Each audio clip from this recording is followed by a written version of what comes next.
Leitura da carta de São Tiago. Meus irmãos, a fé que tendes em nosso Senhor Jesus Cristo glorificado não deve admitir acepção de pessoas.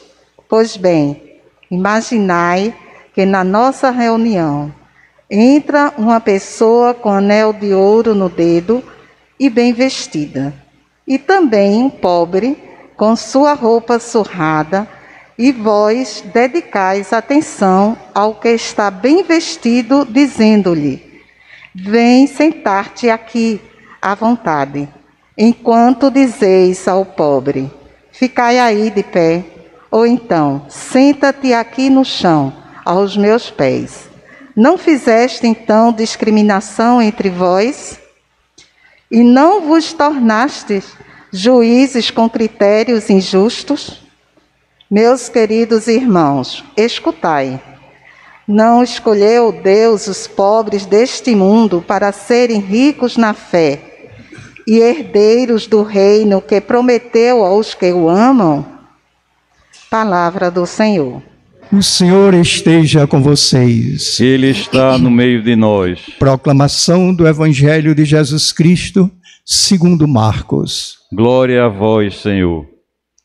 Naquele tempo, Jesus saiu de novo da região de Tiro, passou por Sidônio e continuou até o mar da Galileia, atravessando a região da Decápole.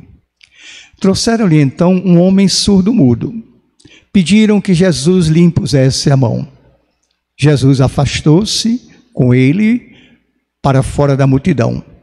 Em seguida, colocou os dedos nos seus ouvidos, cuspiu e com a saliva tocou a língua dele.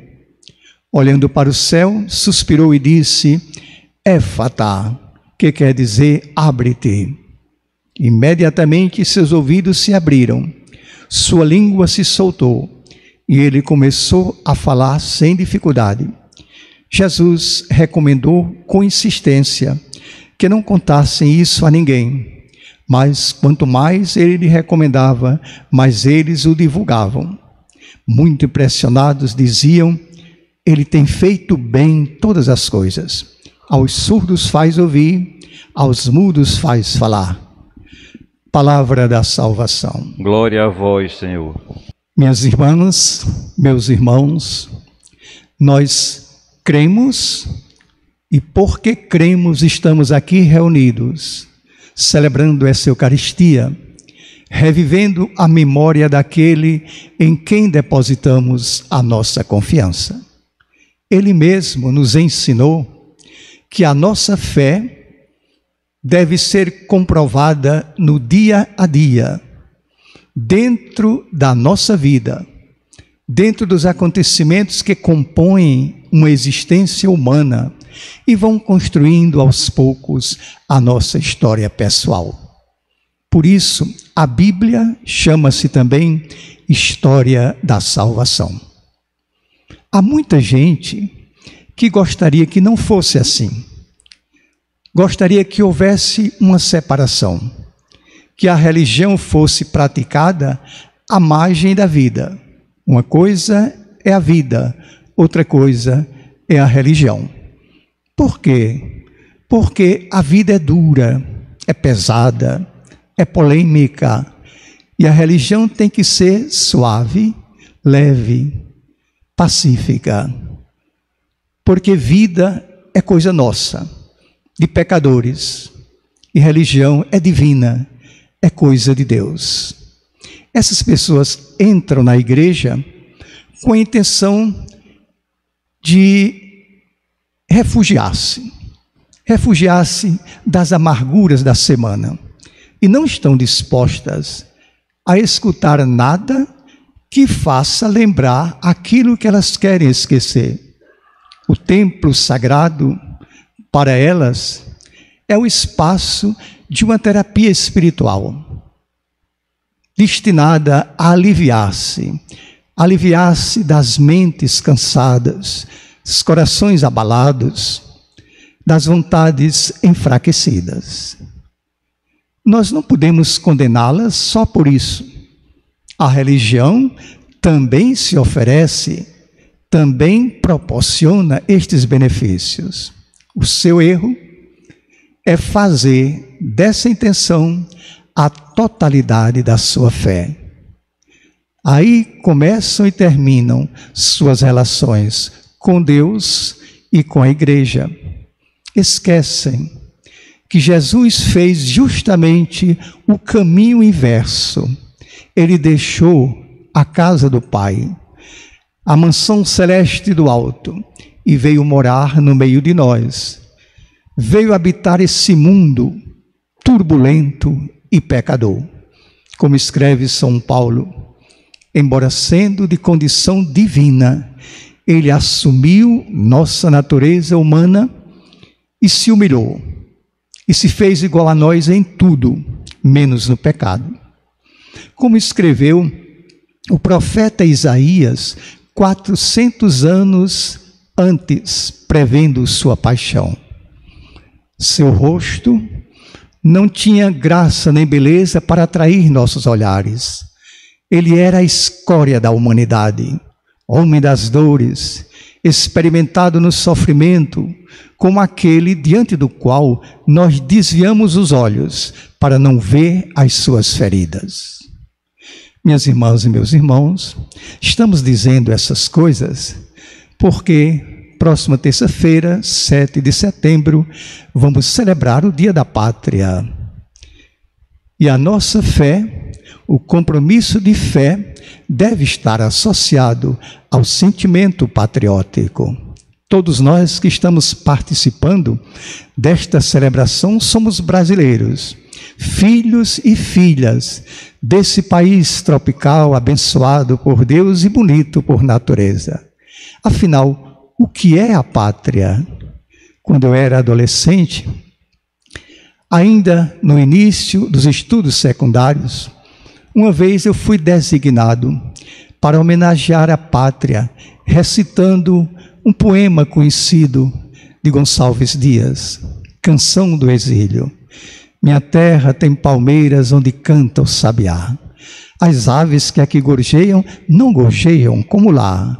Nosso céu tem mais estrelas, nossas várzeas têm mais flores, nossos bosques têm mais vida, nossa vida mais amores. Com o passar dos anos, me vieram algumas interrogações. Quem foi que contou o número das estrelas do nosso céu? Como provar que os nossos pássaros cantam mais bonito do que os pássaros australianos, mexicanos ou japoneses? Como garantir que os nossos bosques são mais floridos do que os famosos bosques floridos da Holanda? Essas perguntas não tiravam o valor nem a beleza do poema, mas me faziam ver que ele expressa a saudade do poeta exilado. Não expressa uma definição da pátria. Pátria não é meio ambiente. Meio ambiente é apenas o cenário da pátria. Pátria é povo. E o povo tem uma história, tem uma cultura que lhe dão identidade e o fazem diferente dos outros povos.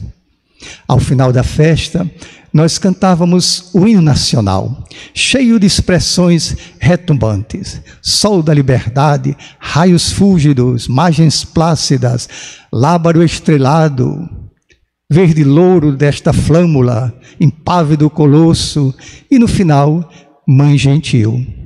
Eu não consigo ver a minha mãe gentil fantasiada com esses adereços de escola de samba. Pátria é outra coisa, minhas irmãs e meus irmãos. Enquanto isso, nós mesmos permitimos que culturas estrangeiras tomem de assalto boa parte da nossa cultura popular.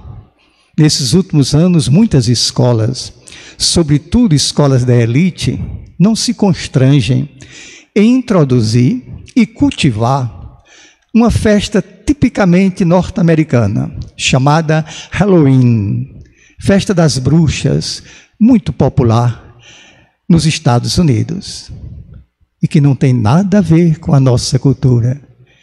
e esquece de ensinar às crianças nossas ricas tradições folclóricas, Saci Pererê, Caipora, Curupira, Negrinho do Pastoreio, Comadre Fulozinha e tantas outras. Por quê? Porque não trazem a grife importada dos Estados Unidos.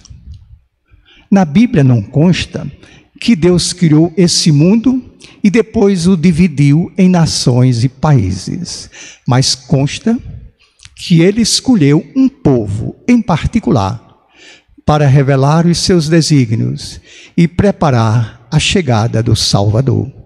Portanto, ele respeitou a iniciativa humana de dividir o planeta para melhor conviver, melhor administrar. No entanto, quando Jesus fez essa experiência junto do povo de Israel, ele deixou claro que existem valores muito mais importantes do que o sentimento patriótico, do que o nacionalismo, sobretudo o valor da vida. Se um dia ele proclamou, eu vim para que todos tenham vida, ele estava se referindo a todos os habitantes do planeta Terra, sem nenhuma discriminação de fronteiras geográficas. Mas por isso mesmo, ele enfrentou o ódio de um grupo fanático de fundamentalistas, quando um dia ele curou o servo de um oficial romano, pagão, estrangeiro, e ainda elogiou a sua fé.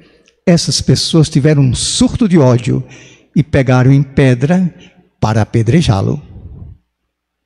Enquanto estes não admitiam reconhecer a religião estrangeira pagã, Jesus ensina claramente que a fé não tem pátria e que a vida de qualquer pessoa em qualquer parte dessa terra é o primeiro e o maior dom do Criador.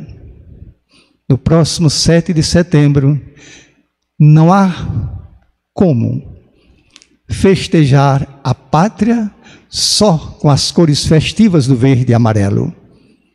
Elas se misturam com as cores cinza escuras que sobraram da devastação e do incêndio das nossas florestas. Elas se misturam com a cor do luto de mais de 580 mil compatriotas vítimas da pandemia. Elas se misturam com as cores sombrias do desemprego, da carestia, do desmonte da saúde pública, da perda dos direitos trabalhistas. Essa pandemia do coronavírus trouxe-nos uma grande lição. Ela apareceu como se viesse do fim do mundo, devastadora, irredutível, invisível. Ela nivelou países opressores e países oprimidos. No primeiro momento, até imaginamos que as nações mais desenvolvidas venceriam rapidamente o vírus assassino e depois viriam cobrar o preço do socorro aos países subdesenvolvidos. Nada disso aconteceu. A nação mais poderosa do mundo bateu todos os recordes de contágio e de mortes. A nossa pátria amada Brasil ficou com a medalha de prata. As UTIs foram ocupadas por bilionários como por assalariados. E a economia de mercado escondeu suas fortunas ao perceber que não teriam como exercer controle e faturar grandes lucros. Considerando todos esses fatores, a Conferência Nacional dos Bispos do Brasil convida-nos a associar a estas celebrações festivas uma outra celebração, a abrir os olhos e escutar o grito dos excluídos nas ruas e praças do país. A vida, em primeiro lugar, é sua legenda. É o clamor de milhões de brasileiros que, embora morando na mesma casa, na mesma pátria, estão excluídos de desfrutar as suas riquezas e assim viver com dignidade, com segurança. Uma vida segura e digna exige o alimento, exige a moradia, exige a saúde, exige a educação, exige o lazer. Não se trata de um grito desesperado, um grito de revolta. É um grito de fé e solidariedade. Ele não sai da nossa boca para fora, não. Ele parte, em primeiro lugar, da nossa consciência, consciência humana, cristã e cidadã. E ele passa pelo nosso coração. Nós gritamos porque amamos. A criança grita porque confia no amor da mãe. Se nós não amássemos, ficaríamos calados na nossa zona de conforto, de alienação. E ele chega às nossas mentes. Nós gritamos porque somos capazes de pensar. E sabemos por quê. Sabemos onde estão as causas dessa exclusão. O nosso grito não é da solidão. Não gritamos sozinhos. Quem grita conosco é Jesus Cristo no alto do Calvário. Tenho sede, gritou Jesus. Era a sede dele e de milhões de irmãos e irmãs por esse mundo afora. Sede de vida, sede de paz, de fraternidade. Sede de segurança, sede de justiça, fome e solidão. Nessa missa nós escutamos a narração da cura de um homem surdo-mudo operada por Jesus. Por que relembrar esse episódio que não tem mais nada a ver conosco? Não somos surdos-mudos. Sabemos, ouvimos bem, falamos bem, sem problemas. Esse é nosso engano. Há uma surdez bem mais grave do que a surdez dos ouvidos. Há uma mudez bem mais perigosa do que a mudez da boca. Quantas vezes nós nos tornamos surdos mudos pela nossa omissão e a nossa covardia? Então que escutemos o grito de Jesus no Evangelho de hoje. Efatá, abre-te. Que se abra a escuta da nossa consciência para compreendermos o que está escrito na Epístola de São Tiago. A fé sem ação é morta. Amém.